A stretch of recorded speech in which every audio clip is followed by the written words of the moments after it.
Meanwhile, the United Nations has released a report condemning the worsening human rights situation in the occupied West Bank and occupied East Jerusalem.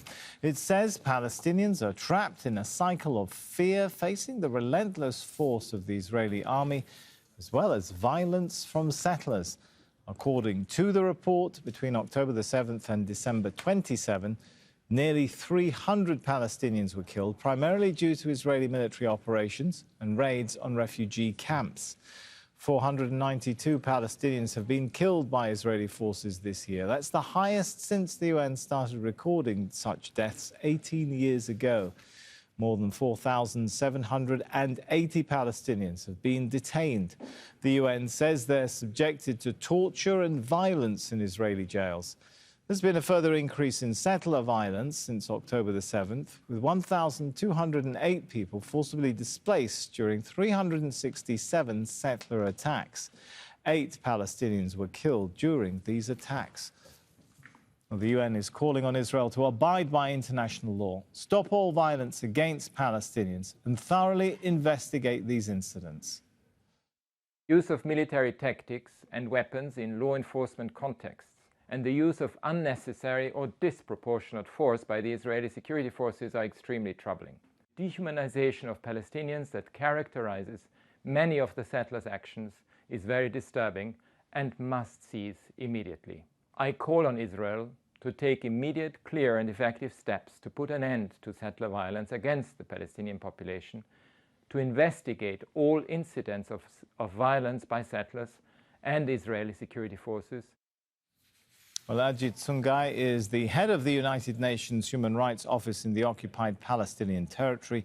He joins us now live from New York. Good to have you with us. So first of all, take us through some of your findings there, and particularly about what you've documented in terms of unlawful killings by Israeli forces. Thank you. Thanks for having me. The main purpose of this report was to draw the attention to what was happening in West Bank, particularly from the 7th of October until yesterday. What we noticed is a marked increase of violations of human rights of Palestinians by the Israeli security forces, and then also attacks by Israeli settlers.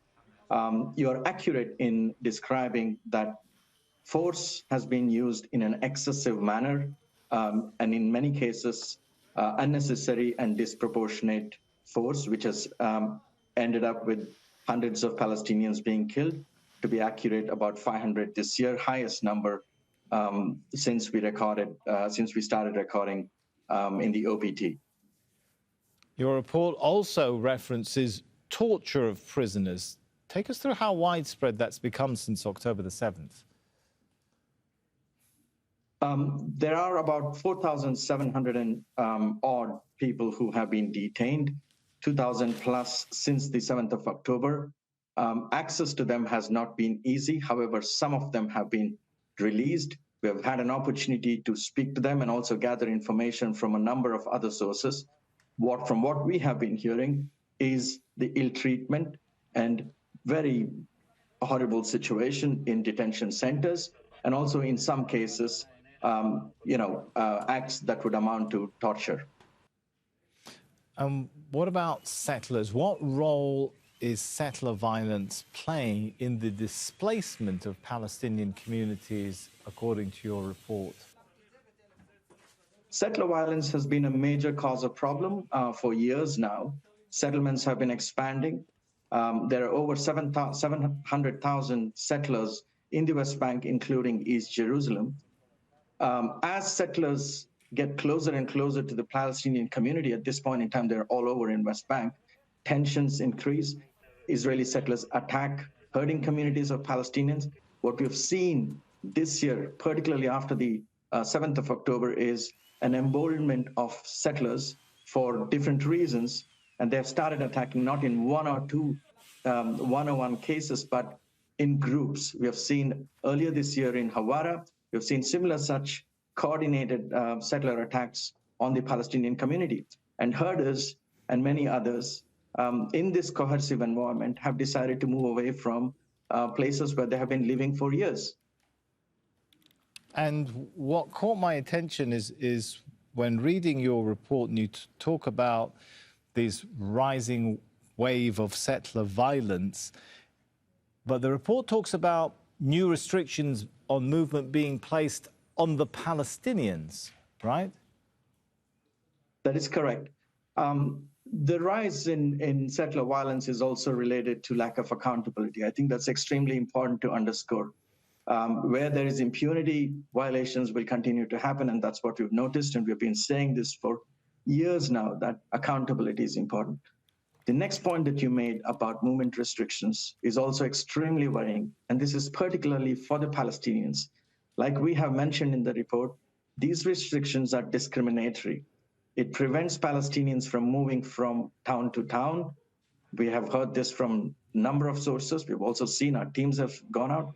It massively impacts the community, but also businesses and their day-to-day life, schools, and other activities. And this has been a major concern for us, and we've also underscored this is not what we have seen in the past. There's a lot more of restrictions, whether through earth mounds, checkpoints, large obstacles, etc. Are you concerned that statements by some Israeli officials may actually be playing into this rising wave of settler violence? You mentioned a moment ago the problems in Hawara, and of course, Israeli officials like Bezalel Smotrich have been quoted as calling for Hawara to be wiped off the map. Indeed, you know, the High Commissioner for Human Rights, Volker Turk, has issued many statements in the past alerting to such statement made by people in power in government in Israel. These statements embolden settlers. They give them a sense of security. It gives them a certain kind of permission to do what they want to do. It is impossible not to relate these things and say there is a market increase because there is some kind of an emboldenment. And this is exactly what I was trying to allude earlier, that such statements from people in power actually further encourages settlers to attack on Palestinians. Thank you very much for sharing your report there and more details of it, Ajith Sunghay. Thank you.